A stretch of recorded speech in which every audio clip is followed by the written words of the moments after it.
Hello, hello. And yes, I am back here live again. And I see Jerry's already here. Wonderful. Hello, all you wonderful sewists. Hello, hello. It is wonderful to see everyone today. Isn't it wonderful when technology works correctly? It can bring us all together no matter where we are in the world. It's so wonderful. And yes, I am streaming live to Janome Canada's Facebook page. I'm just double checking. Yes, I am. Live to Janome Canada's Facebook page, live to Janome America's Janome Sewing Machines Facebook page, live to Janome Canada YouTube channel, and Janome America's YouTube channel. My name is Michael Smith, the National Education Manager of Janome Canada. Yes, back from my palatial estate here in Collingwood, Ontario, Canada. I'm about 2 hours north of Toronto, and it's still beautiful, beautiful weather today. Hopefully it stays that way, knock wood. But as I always say, regardless of the weather, let's just stay inside and sew. Oh, lovely. And my sister Deb is here. Hello. Great to see you all. Oh, I should definitely turn down the volume on my computer. Yes, because some people forget that I'm live now. So what are we going to talk about today? Well, we are in the midst of, oh, lovely. And my sister Cindy is here. Fabulous. We're in the midst of National Sewing Month. Oh, and my father is watching too. Thank you.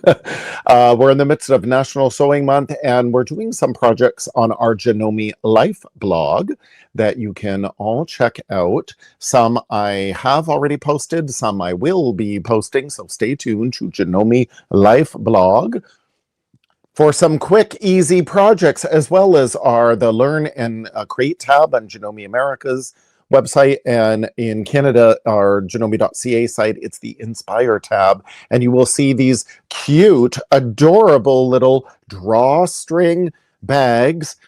Now, this could be a cute little sachet bag. Maybe you put in some jewelry or maybe some treats. Maybe you want to gift a sewing buddy with some friends or some gifts. And then you can just tie them up in here. Or I think about with, again, back to school, the kids are in school, maybe the kids would like to learn to sew. They can make these little drawstring bags very quick and very easy, and putting maybe the apple for the teacher or a little gift for the teacher here in the drawstring bags. They could even, hang them up on a little hook in their room. They're so simple to make. And of course, maybe this is the size you want the little trick-or-treat bag, or of course the kids want a bigger size. So what a great little trick-or-treat bag this would make. So yes, we can make them in any size. I made this big Janome one. It's about 12 inches. And it's got this beautiful decorative cuff here on a contrasting fabric, which is actually the lining. It's a very cool technique where the lining comes up and around. Here, box corner, so we can stuff it full. This could be, again, like a little overnight bag, maybe, as the kids are doing overnights at a friend's house. This could be a little gym bag, or how about a shoe bag? So simple. And then, yes, we can use some decorative ribbon, or this is some beautiful yarn. My sister Deb is this wonderful knitter, crocheter. She's got tons of yarn. Well, how about you use your extra yarn as your drawstrings? So I'm going to show you a couple of little alternatives here. Let's flip around, because as always, the time will go by so fast. So where do we find all of these projects? Now, I am in Canada, so again, I will show for our janome.ca, but in America, you go to janome.com, and then here we go to our, in Canada, it's the Inspire tab, and in America, it's the Create and Learn tab. So as we scroll through here, just a few things that here in Canada, we are offering, if you purchase this fabulous CM17 until September 30th to celebrate National Sewing Month. You purchase your CM17 at your Janome Canada dealer by September 30th, and then you can book a complimentary 2-hour class with either Amanda or myself. Or if you have in French, for example, then our fabulous Celine or Marie Agnes would give you that class. So make sure you contact your Janome Canada dealer if you would love that CM17 with a complimentary lesson until September 30th. So yes, we go to the Inspire tab until, boom, there we go. And then we click projects. And then boom, here, this cute little duckling tote, embroidered tote bag. So this is the inspiration of this drawstring bag that our Janome Canada educator, Amanda, wrote the instructions, that we can download the instructions here in English or in French. And it has this cute little mini duckbill, mini duckling design that we had to coincide with our cute 4-inch mini duckling scissors. This is a free embroidery design on janome.ca. So Amanda embroidered her tote, and you can print out all of these instructions. I am just going to do the plain tote with no embroidery, because I figured for a lot of beginners, they wouldn't have an embroidery machine. But of course, you always know where to get one. Now, there is also a wonderful blog post that came out today advertising my live, and here all about the drawstring tote. So then this is where you can click and find many links within the blog posts. You can click on many links to again take you to those files directly and those instructions directly. And if there is a YouTube video, there'll be links there to go to that YouTube video. So again, subscribe to your Janome Life blog. And then this blog post of the drawstring bag was from earlier last month that I posted this, that Amanda wrote. And again, you can make, look at this, it's a nice big bag. You can make these any size. So in Amanda's blog post from August 9th, you would type in your search box here on Janome Life blog. You can type in drawstring bag, and it will come up. Here are the instructions, and she has advised you can make this any size you wish. You have where it's your main fabric, you'll have 2 of them, and then you'll need the height for your accent. So here is, again, your main body bag, in this case, my green, my main body piece, and then here is the accent. So we need 1 accent to go up, another accent to go down, another accent to go up, and another accent to go down. So we need 4 of the height of our accents here, plus, again, the body of our bag. So this is where we have, again, 2 main body pieces and then 4 accents. So that is 1 big rectangle of fabric, and then we need 2 main accents. They can be as wide as you want.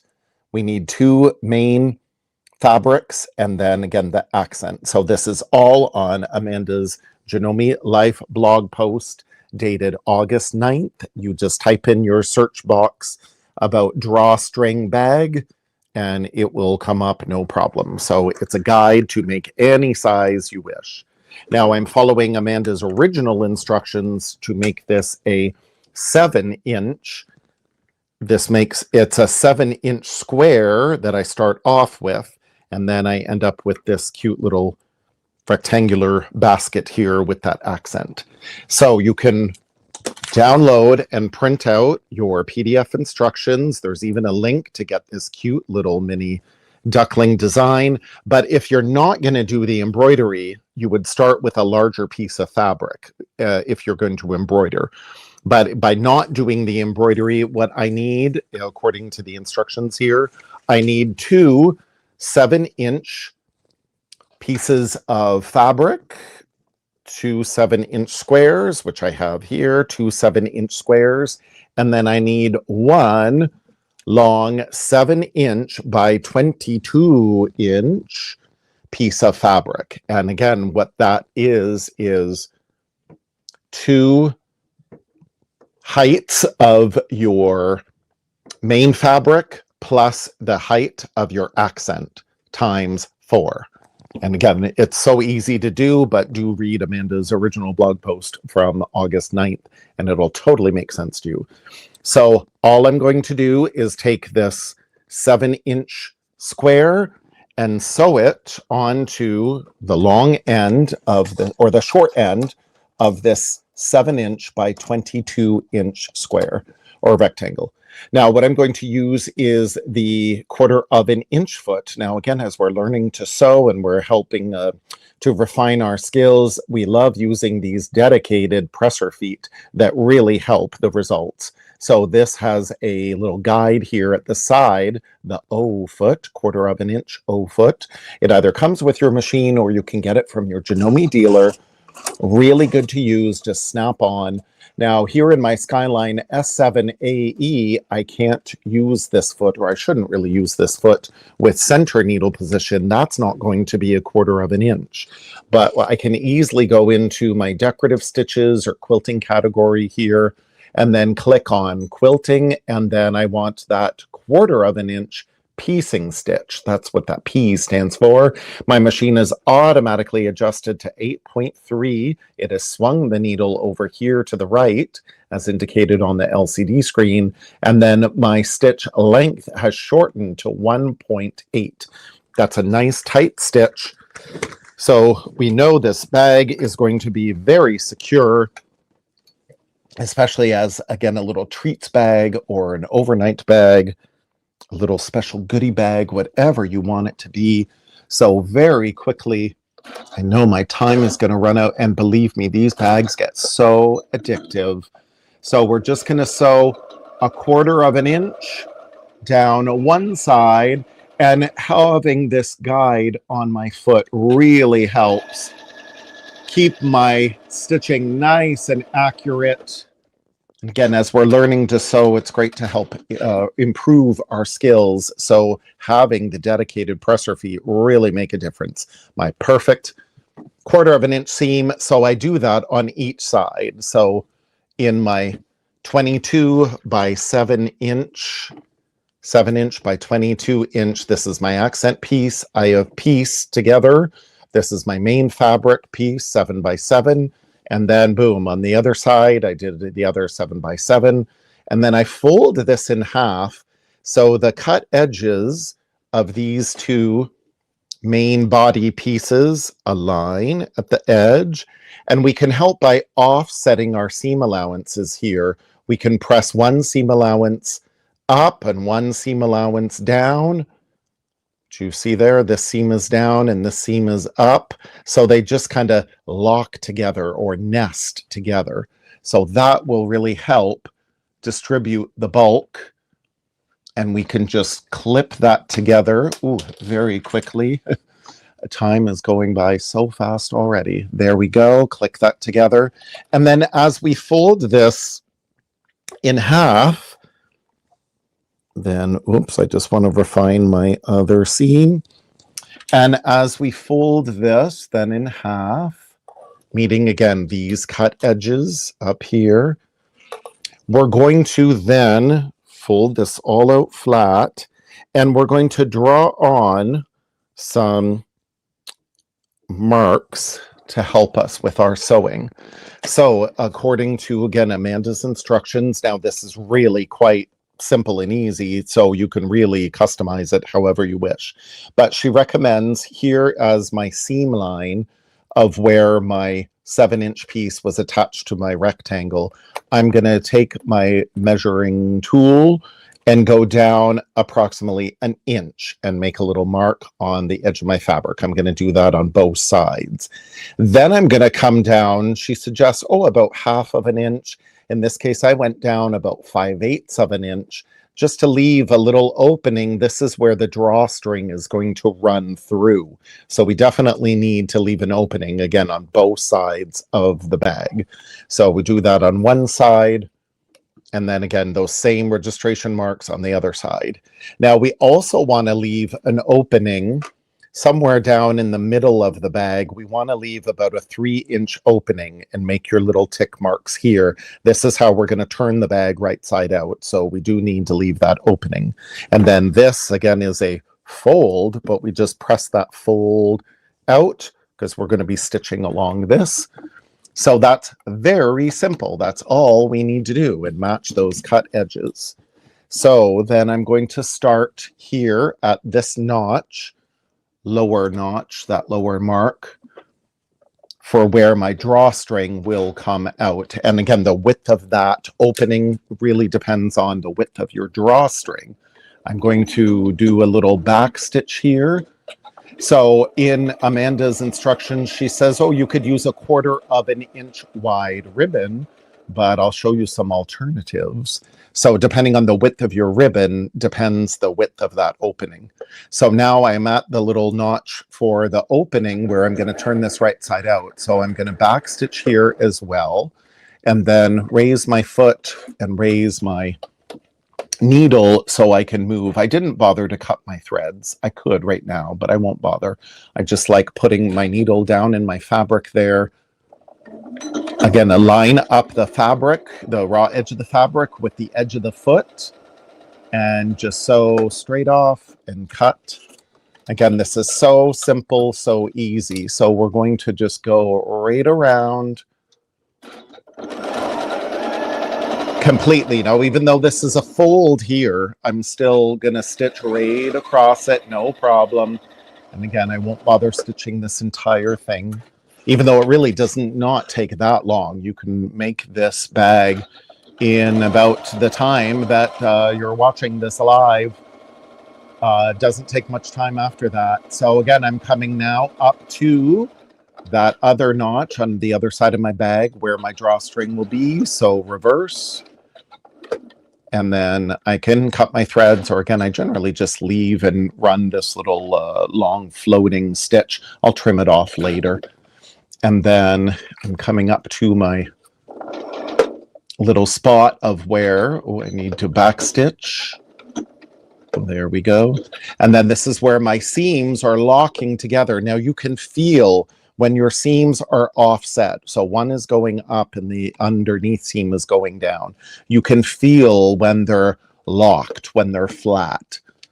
It definitely makes it more professional. It distributes some of the weight. It makes it easier to turn out.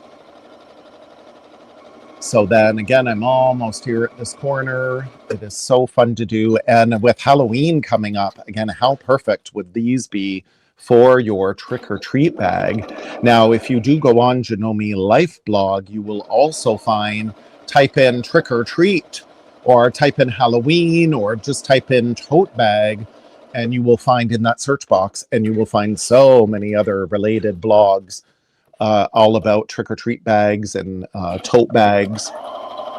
So here I go, and then again, I'm coming up, make sure that is offset. So boom, as you see, it really does not take that long, and I'm coming right back up to where, again, my drawstring would come out. So I backstitch that opening. Perfect. Then my 4-inch mini duckbill scissors, as I often say, I cannot sew without.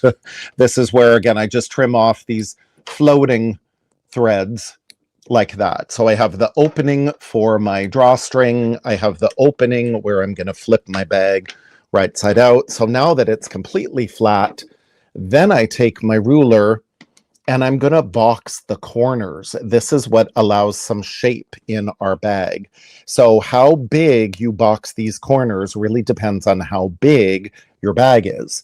So this is my, again, finished bag. It's a 7 in, it started as a 7 by 7 inch square. So by boxing the corners, then 1.5 inch from the raw edge on each side. So I have this lovely square up ruler. I can just go 1.5 up and 1.5 over, and I just draw this little box. And I do this on each of the 4 corners. So very simple to do. Now, again, how big your bag is. Oops, this bag, I boxed mine off. There's the center seam. I boxed mine off, I believe, 2.5 inches. So this is a nice wide, like 5-inch opening at the bottom. So I can stuff that bag really full.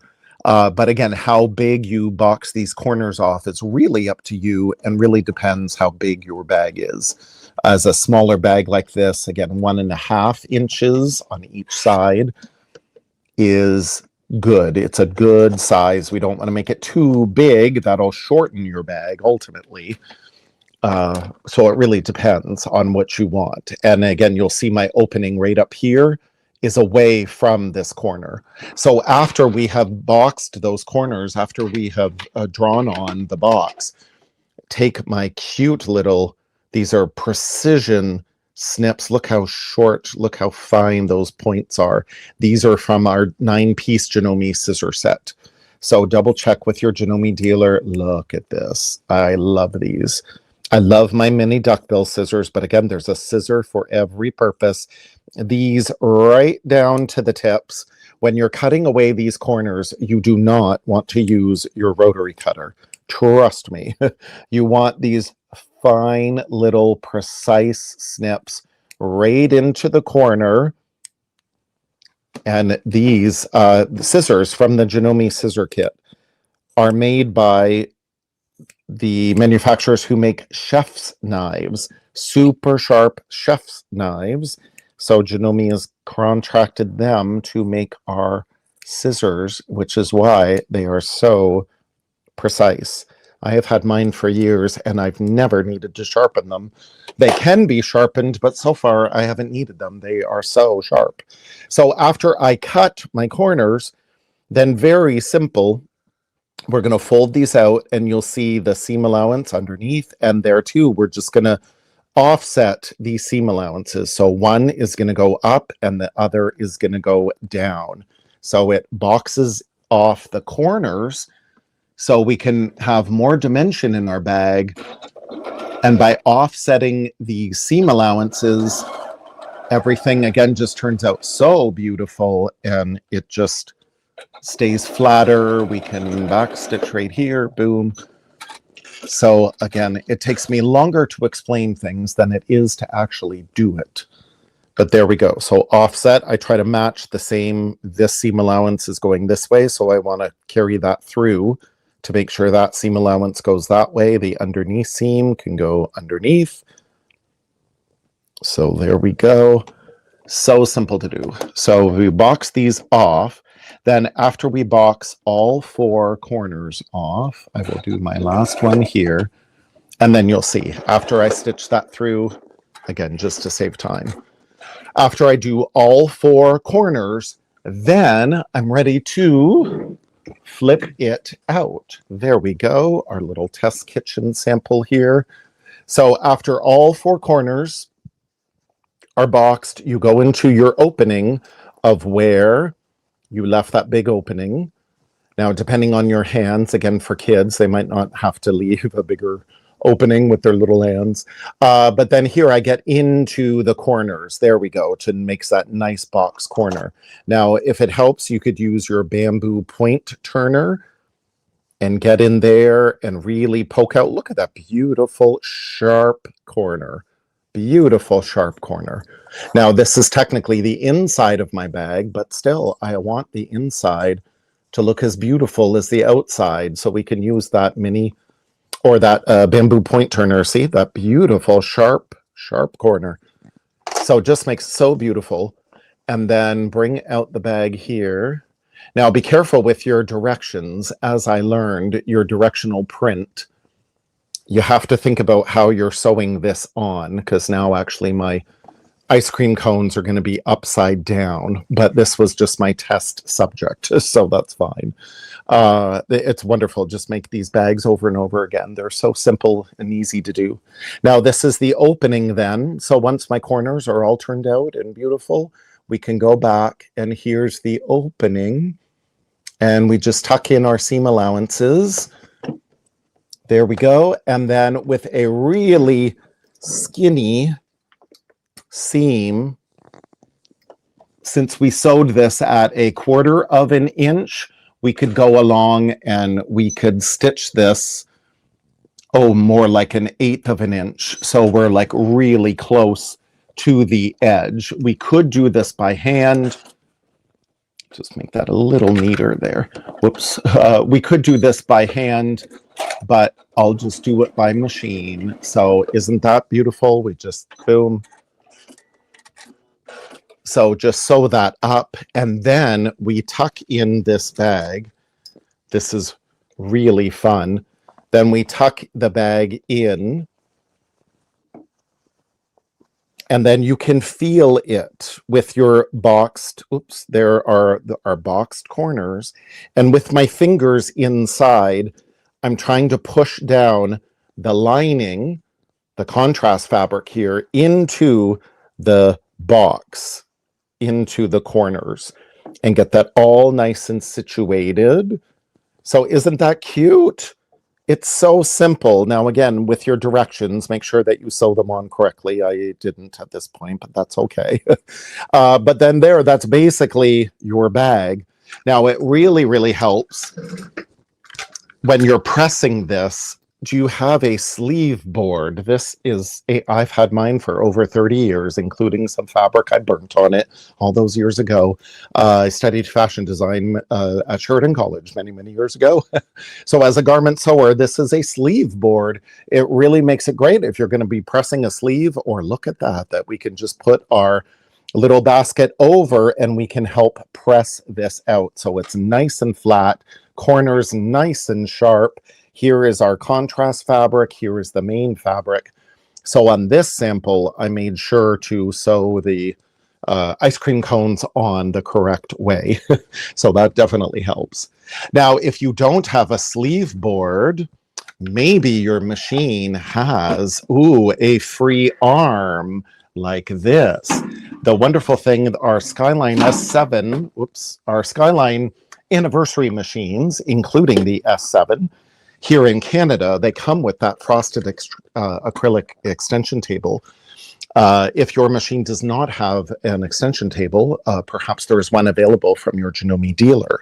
By having a free arm, though, it really is great. You can remove that extension table, and look at this.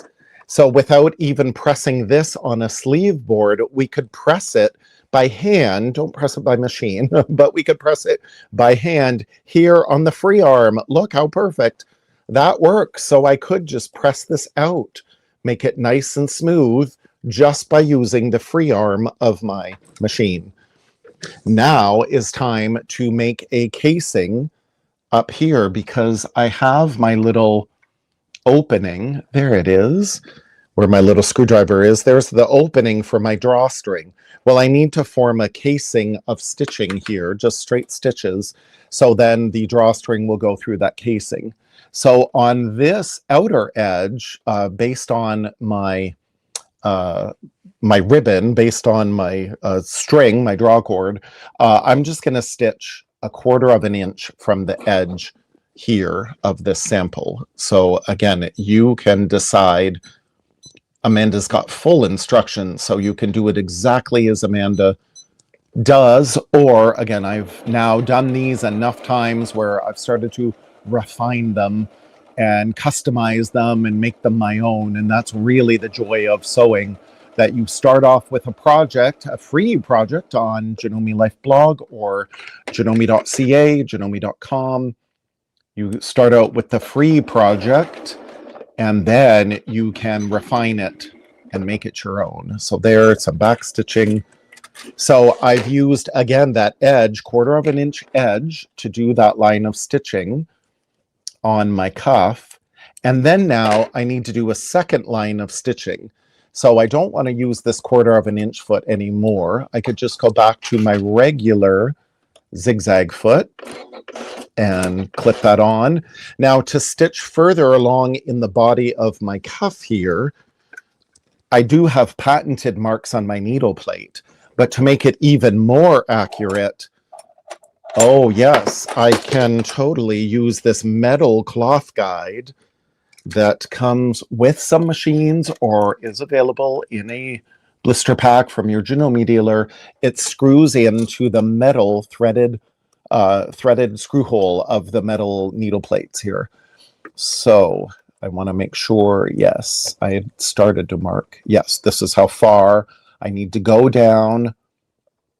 And then I'm going to go back to a regular center needle position. I'm going to lengthen my stitch to about a 3.0, a 3.5. I no longer need that tight stitch now to sew through these layers. So instead I lengthen my stitch to a 3.5, but could be 3.0. That's totally fine, or even a regular 2.4 is fine. So again, you decide. We can use the markings here on our patented needle plate. I'll just move it up. There we go. And then I'm just going to screw in nice and tight that metal guide. So boom. We want to improve our sewing skills. Look how simple. And with the free arm, isn't that wonderful? We can just go right around. So simple, so easy. Boom, you're done in no time. So after you sew that casing, then you're ready to throw in your ribbon. So in this case, and it makes it very easy when you use, oh, do I find the right end, with your ribbon, if you want to do the old-fashioned way, you know, with the safety pin, and then you find your little hole here. Ooh, get it in the right way. Because these seam allowance, there we go. Seam allowances are folded over. So then you just thread in your draw cord. Again, very simple. Oops, don't get your safety pin open. Keep that closed. There we go. And then again, we just feed these through very simply. All the way around till it comes out this side. Then you're going to take your other draw cord and you're going to go in this side all the way around until you come back to this hole. So that way there's going to be long cords on either side. Now, again, Amanda said to use a ribbon, 1/4 of an inch wide ribbon, but instead, this will be a fast demo because, again, time is my enemy. But instead, what I decided to use was my fabulous quilt binder set. Now, I've done many, many blogs, many videos, many lives on quilt binder sets. So I'm not really going to demo quilt binder set now because it's going to take too long. But you see how it folds in there? Look at that fabric. It is folded in on itself. So it folds in the raw edges and then out comes this perfect strip. Look at that. It is so perfect. So that's how I start off with a 2-inch wide strip. And then this comes down to about, 1/2 of an inch, 5/8 of an inch. Beautiful straight stitch. You could do decorative stitches. I just trimmed off at a 45-degree angle. So I used my quilt binder set, even though I'm not binding anything, but I made this perfect strap. So that is what I chose to use in my little bag here instead of ribbon. I didn't have any ribbon per se. Now maybe, again, you'll have to adjust the openings of your drawstring channel here with my 2 lines of stitching. Some of the beautiful ribbons from the fabric companies. This was a charm square pack. Or a fat quarter bundle, I think was tied with this Moda ribbon. So wouldn't that be fun to reuse as your drawstring? Or you take your wide beading foot very quickly. I demonstrated the beading foot last week. It's so beautiful. This is the wide groove beading foot. And this is very fun that you can snap that on very easily. And I think, good. I ran out of needle thread. That's what I ran out of. Okay, I knew my thread was running out and I forgot where I ran out. So then very quickly, I won't even maybe stitch this then since I have to rethread and I'm already over my time. But you just take your beading foot, 2 strands, in this case, of this beautiful decorative yarn. And then I just twist these in very easily, lock this into place. I'll just drop my foot. And then we will select a zigzag stitch. In this case, I'll use this M center needle position zigzag, and I'll make this really wide. So instead of that 3.0, I'll go up to, I'll do 7.0 with his maximum. I'll do this a little longer. I'll do it at 3.0. And then what I'm going to do while I'm stitching is just twist these a little bit. I don't have to do them super tight, but I'm going to sew as a zigzag. And this is where the yarn won't go through on its own. So you do have to kind of pull it through, but very gently. But you see, we would just be zigzagging together.